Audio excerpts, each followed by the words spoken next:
Nous sommes avec le ministre de l'Intérieur et des Affaires étrangères et nous allons lui poser quelques questions. Bonjour. Bonjour.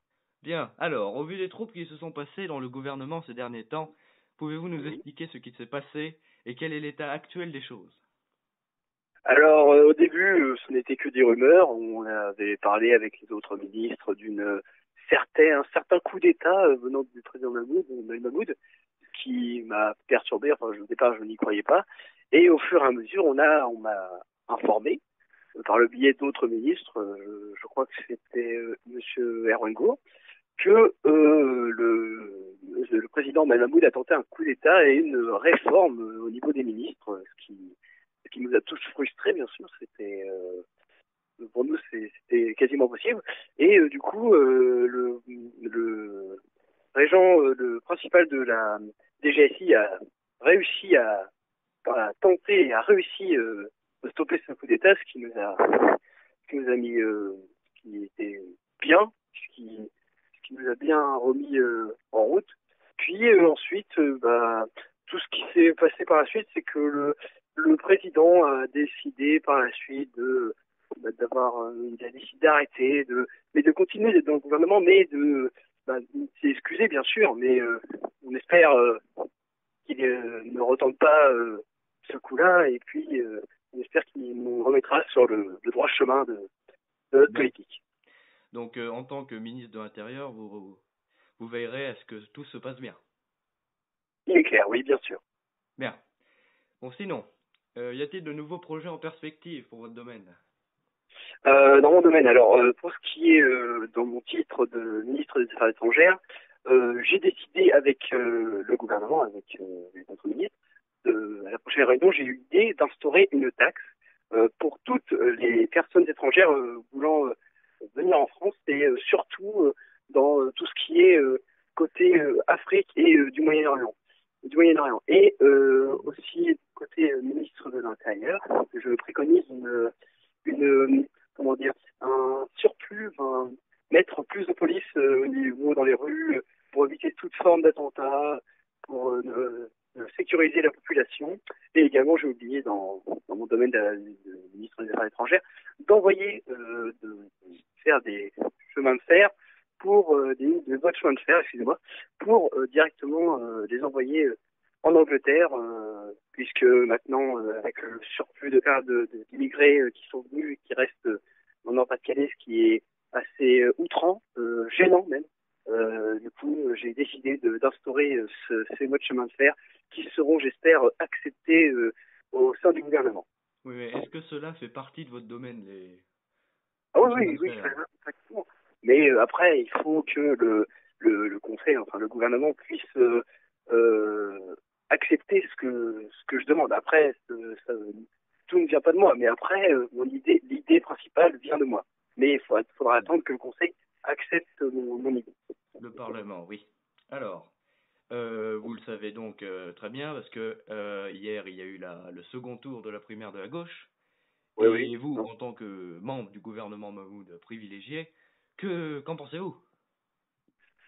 Clairement, je ne me fais pas trop de soucis. Après, oui, ils ont des bons candidats sont du côté de la gauche, mais franchement, concrètement, je me fais pas de soucis.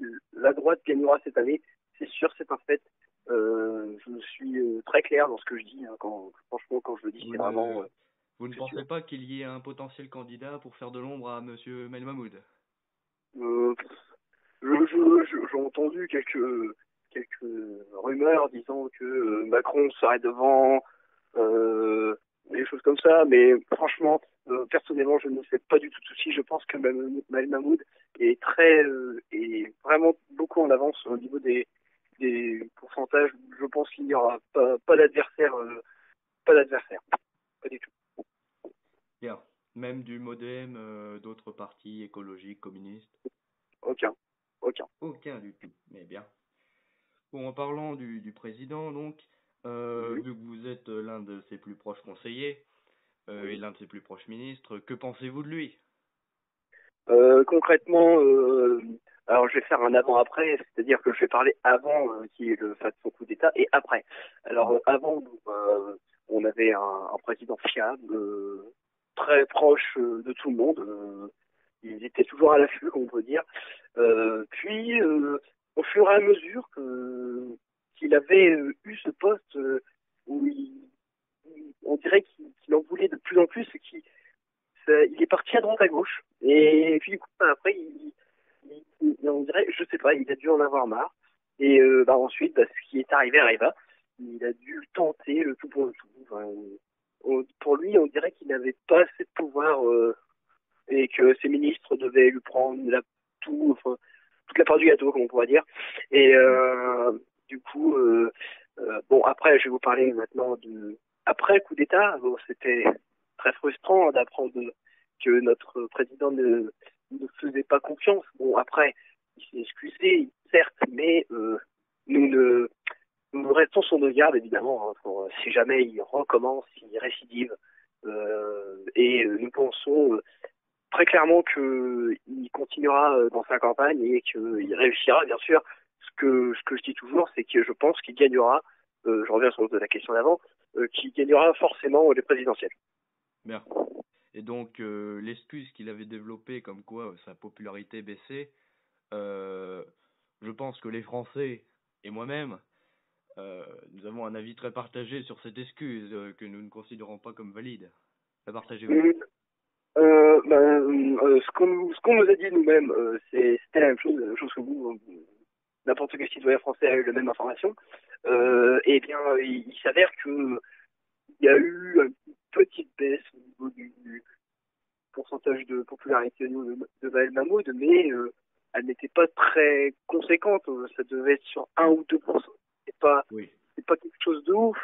On aurait pu changer ça. Il nous aurait demandé, il nous l'aurait proposé, sauf qu'il ne l'a pas demandé. Il est resté dans son coin. Il l'a gardé dans un coin de sa tête et il n'a pas voulu nous le dire.